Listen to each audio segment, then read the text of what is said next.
เพื่อปฏิบัติตามวาระของประชุมอันดับต่อไปพระเจ้าขออนุญาตเรียนเชิญทางลำพาคุณมโนหาการหัวหน้าแขนงจัดตั้งพนักงานแผนกศึกษาธิการและกีฬานครหลวงเวียงจันทร์ขึ้นประกาศการจัดตั้งโรงเรียนมศ.เวียงจันทร์เจ้าขอเรียนเชิญ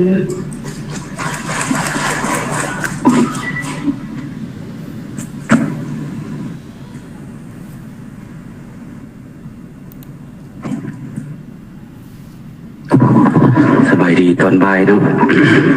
ก่อนอื่นขอเรียนท่านอาจารย์สมพร สนดาราหัวหน้าแผนกศึกษาธิการและกีฬานครหลวงที่เคารพและนับถืออย่างสูงขอเรียนมายังผู้คณะนำอำนวยการโรงเรียนมศ.เวียงจันทร์และคณะนำโรงเรียนมศ.มิตรภาพลาวเวียดนามพร้อมด้วยครูอาจารย์ทั้งมศ.เวียงจันทร์และกามศ.มิตรภาพลาวเวียดนามที่อยู่ในที่นี้และก็อยู่ทางวิดีโอคอนเฟอเรนซ์ทางไกลเนาะที่นับถือและฮักแพงทั้งหลายขอแสดงความถือฮักแพงมายังการจัดตั้งที่เกี่ยวข้องและแขกถึกเชิญที่เข้ามาเป็นสักขีพยานเนาะในการประกาศการจัดตั้งของโรงเรียนมศ.เวียงจันทร์และก็โรงเรียนมศ.มิตรภาพลาวเวียดนามดังนั้นก็อิงใช้กับพิธีนำเนาะของขั้นเทิงก็คือการปรับปรุงกับองค์จักรการจัดตั้งให้มันมีความเข้มแข็งให้มันมีความกลมเกี่ยวกันระหว่างสายตั้งและสายความในการชี้นำมีความเป็นเอกภาพดังนั้นก็มีหลายขั้นตอนเนาะที่พวกเราได้เฮ็ดเป็นระยะมาก็เห็นว่ามาฮอดปัจจุบันเนาะเห็นให้เวียกงานการปรับปรุงองค์จักรการจัดตั้งของพวกเขาก็เริ่มเข้าสู่ระบบเนาะในสมัยของกองประชุมใหญ่คณะภาคฐานครั้งที่4นี้เนาะให้เป็นเอกภาพกันในภาคฐานของพวกเขาแล้วก็อิงใส่สภาพของโควิด -19 นี้เนาะเฮ็ดให้พวกเขาก็มีหลายอันต้องได้บุคลุเนาะในการจัดตั้งปฏิบัติ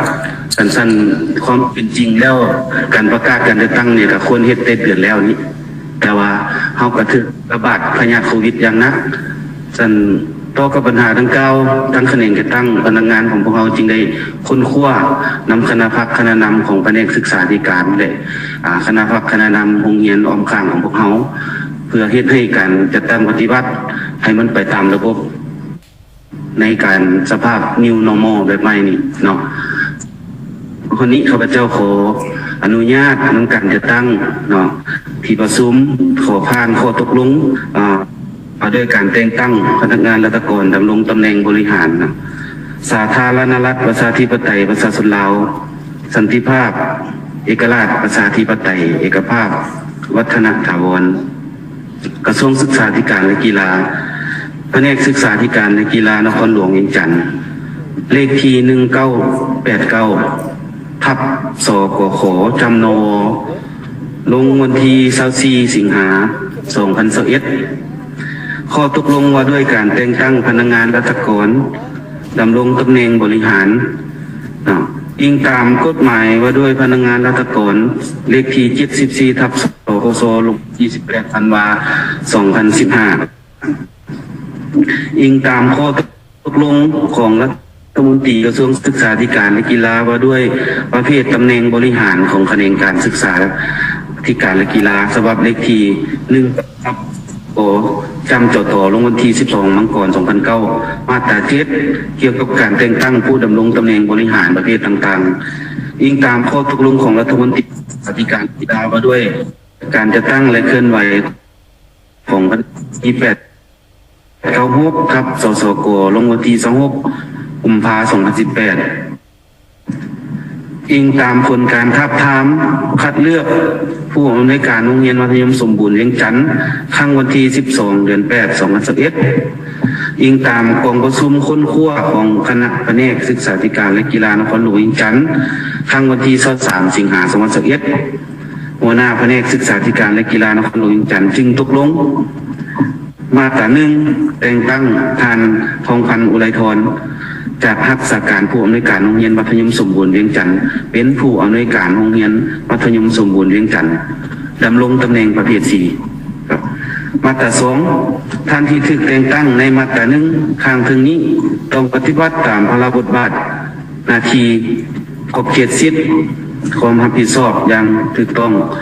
ตามกฎหมายและระเบียบการที่เกี่ยวข้องต่างๆพร้อมนั้นให้สรุปผลการจัดตั้งปฏิบัติการเคลื่อนไหวเวียกงานต่างๆแล้วรายงานการจัดตั้งคันถึงถัดหับทราบตามระเบียบการมาตรา3ผู้ที่ถูกแต่งตั้งในมาตรา1ข้างถึงมีสิทธิ์ได้รับเงินอุดหนุนตำแหน่งตามคำสั่งแนะนำของรัฐมนตรีกระทรวงการเงินฉบับเลขที่2924/กง.ลงวันที่19ตุลาคม2012มาตรา4มอบให้แขนงจัดตั้งพนักงานแขนงการเงินแขนงสามัญศึกษาและห้องการศึกษาธิการและกีฬาเมืองพร้อมด้วยภาคส่วนที่เกี่ยวข้องจงพร้อมกันจัดตั้งปฏิบัติตาม10นาทีของใบลาวให้ได้รับผลดีมาตรา5ทุกๆข้อตกลงในเมื่อก่อนที่ขัดกับข้อตกลงฉบับนี้ล้วนแล้วแต่ถูกลบล้างมาตรา6ข้อตกลงฉบับนี้มีผลศักดิ์สิทธิ์นับแต่มือลงลายเซ็นเป็นต้นไปมาตราแผนกศึกษาธิการและกีฬาท่านสมพร สอนดาราเนาะอันนี้ก็เป็นการประกาศการเรียนมสวิงจันทร์อย่างเป็นทางการเนาะนับแต่มื้อนี้เป็นต้นไปเนาะ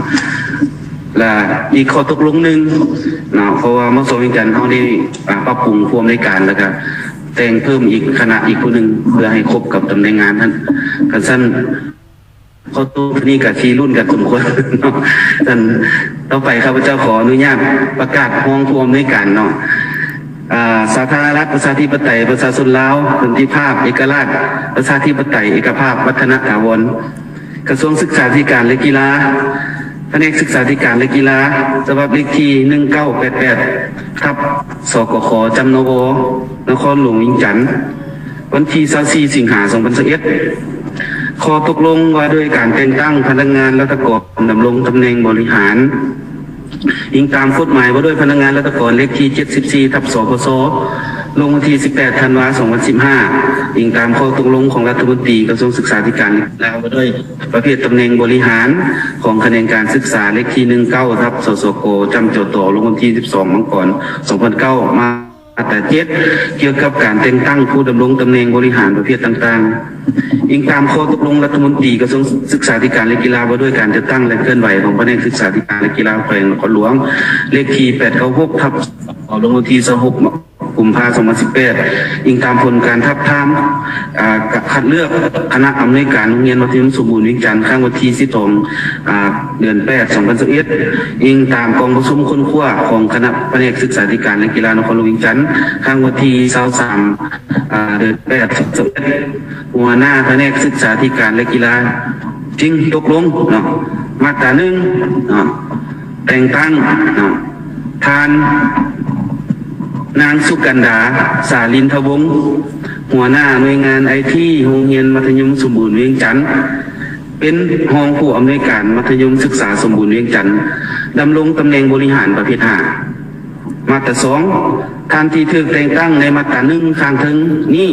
ต้องปฏิบัติตามพระบทบาท10นาทีขอบเขตสิทธิ์ของความรับผิดชอบอย่างถูกต้องกับ